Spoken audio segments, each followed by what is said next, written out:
नमस्कार, दैनिक स्टेट समाचार में आपका स्वागत है। मैं नरेश कुमार। इस समय हमारे साथ हैं ट्रैक्टर जूनियर जम्मू कश्मीर के चेयरमैन मोहम्मद आरिफ जी, जो पिछले काफ़ी समय से माइनिंग को लेकर संघर्ष कर रहे हैं। उन्होंने इसके लिए विभिन्न राजनीतिक दलों के नेताओं को भी ज्ञापन सौंपे हैं ताकि उनका जो माइनिंग का मसला है हल हो सके। जी आरिफ जी से हम बात करते हैं। जी आरिफ जी, आपका स्वागत है हमारे चैनल में। बहुत बहुत धन्यवाद आपके चैनल का हमारी आवाज़ को बुलंद करने के लिए, तो आपका स्वागत है। तो हमारी यही मांग है, जो माइनिंग के मुद्दे को लेकर हम पिछले कई सालों से संघर्ष कर रहे हैं। हमारे जो ट्रैक्टर भाई हैं वो भी हमारे साथ चल रहे हैं। तो आपने जैसे देखा ही होगा कि पिछले 6 वर्षों से हमारे लोग जूझ रहे हैं। काफ़ी जो गरीब ट्रैक्टर वाले लोग हैं वो भी संघर्ष कर रहे हैं, वो भी भुखमरी कगार पर आ गया। लेकिन प्रशासन ने जम्मू के अंदर एक माफिया सिस्टम पैदा कर दिया है। इनकी हमें समझ नहीं लग रही कि दूसरे कोई ना कोई डिपार्टमेंट प्रोटेस्ट करता है, हर रोज प्रोटेस्ट करते हैं। इसी के साथ हमने भी कई प्रोटेस्ट किए, हमने भी कई राजनीतिक दलों को अपना ज्ञापन सौंपे और सभी से हमें आश्वासन ही मिले अभी तक।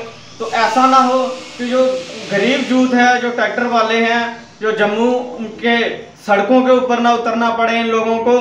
तो जैसे आप देख ही रहे हो कि अपना जो सरकारी मुलाजिम हैं, PHE के हो, डेली वेज हो, CISF हो या BFSF बटालियन हो, और भी कई जो महकमे हैं वो लगातार प्रोटेस्ट कर रहे हैं। लेकिन इतने बड़े आंदोलन होने के बावजूद भी सरकार और एडमिनिस्ट्रेशन उनकी बिल्कुल सुध नहीं ले पा रही है।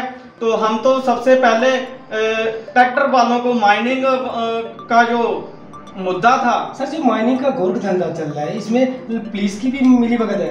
देखिए, इसमें हमने पुलिस महकमे के आला अधिकारियों से भी मुलाकात की। उनका यही कहना है कि ये कोर्ट का स्टे है। आप भी हम भी उनके भी हाथ बंधे हुए हैं। गलती पुलिस की नहीं है, क्योंकि जिन शैतान लोगों ने इसके ऊपर तवी के ऊपर स्टे लगा के रखा हुआ, जो ये स्टे है ये ओनली तवी के ऊपर है। बाकी जो कुछ ब्लॉक्स हैं, जो जैसे कठुआ है, सांबा है, रियासी है, जहाँ पे छोटे छोटे ब्लॉक खोले हुए हैं। लेकिन इतने छोटे ब्लॉक खुलने से जो मटेरियल है, वो तादाद है, वो नहीं पूरी हो पा रही है। तो पुलिस का यही कहना है कि आप हमें कागज ला के दीजिए, आप हमें कोर्ट से ऑर्डर ला के दीजिए। हमें कोई शौक नहीं है किसी गरीब के ट्रैक्टर को पकड़ेंगे या टिप्पर वालों को पकड़ेंगे, लेकिन हमारे कानून की वजह से हमारे भी हाथ बंधे हुए हैं।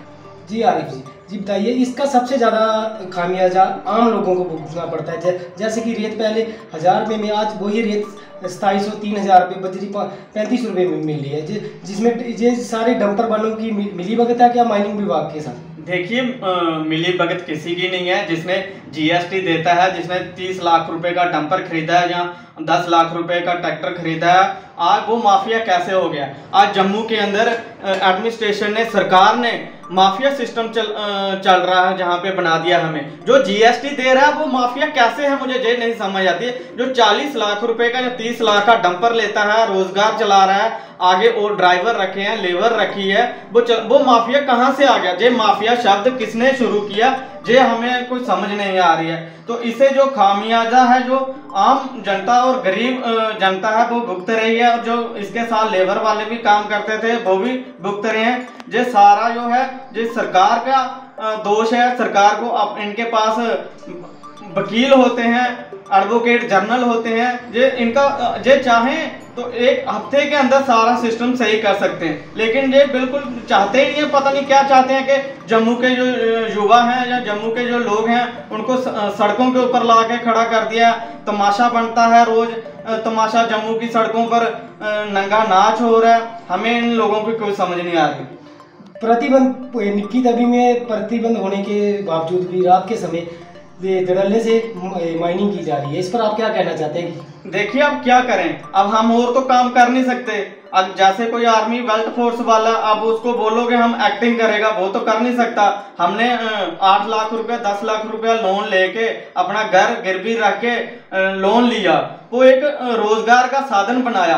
केंद्र सरकार बोलती है, बड़े बड़े स्टेजों से भाषण देती है कि हम आपको रोजगार देंगे, आप बैंक से ऋण लीजिए, लोन लीजिए। अब 4 लोगों को रोजगार दिए। हमने तो अपना लोन लेके अपना सिस्टम चलाया था, अपना रोजगार चलाया था, वो भी हमसे छीन लिया गया इन लोगों ने। तो इससे जो आप बोल रहे हैं निकी तवी में जो प्रतिबंध लगा है, तो वो अब गरीब कहाँ जाएगा? उसने तो इतना पैसा लगाया है, तो वो तो दिहाड़ी तो लगानी है, पेड़ तो पालना है उसने। और इसी के साथ जो उसके साथ लेबर वाले भी हैं, ड्राइवर है, टायर पंचर वाला भी है। तो और जो गरीब था एक बेचारा, जो बड़ी मुश्किल से अपना एक कमरा खड़ा करने की हिम्मत करता था, लेकिन आज की डेट में वो भी मुश्किल हो रही है। गरीब के लिए तो बहुत मुश्किल हो गया अपना मकान खड़ा करना, क्योंकि इतनी रेट बजरी रेता के रेट इतने हाई हो गए हैं।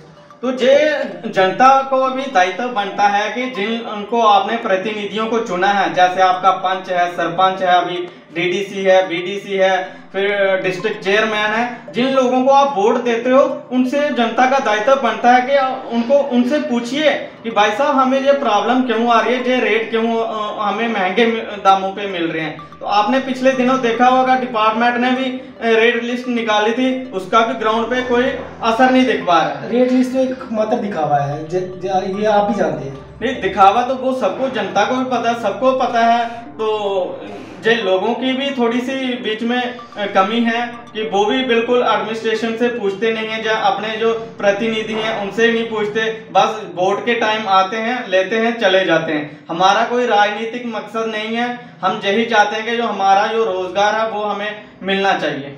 हमने काफ़ी अपने एक्स चीफ मिनिस्टर हैं उनसे भी मिले हम, तो हम अल्ताफ बुखारी जी का भी शुक्रिया अदा करेंगे। वो जब भी प्रेस कॉन्फ्रेंस करते हैं, जब कोई जलसा करते हैं, वो इस पॉइंट को उठाते हैं, तो हम उनका भी बहुत बहुत धन्यवाद करते हैं अल्ताफ बुखारी जी का, कि उन्होंने हमारे गरीब ट्रैक्टर भाइयों के लिए आवाज़ उठाई। तो आपका भी बहुत बहुत धन्यवाद। आपने हमारी इस चैनल ने जो हमारी आवाज़ को बुलंद करने में बहुत सहायता की है। ये थे हमारे साथ ट्रैक्टर यूनियन जम्मू कश्मीर के चेयरमैन आरिफ जी, जिन्होंने कहा कि पिछले 6 साल से तभी नदी पर प्रतिबंध होने के कारण उनके काम बिल्कुल ठप पड़े हैं। उन्होंने कहा है कि अगर जब तक सरकार नहीं आती है तो उनका ये मसला हल नहीं हो सकता। उन्होंने उनकी केंद्र सरकार से उन्होंने गुहार लगाई है कि जल्द से जल्द तभी नदी से प्रतिबंध हटाया जाए, ताकि वे अपनी रोज़मर्रा की ज़िंदगी को चला सके। मैं नरेश कुमार, कैमरामैन राजकुमार के साथ दैनिक स्टेट।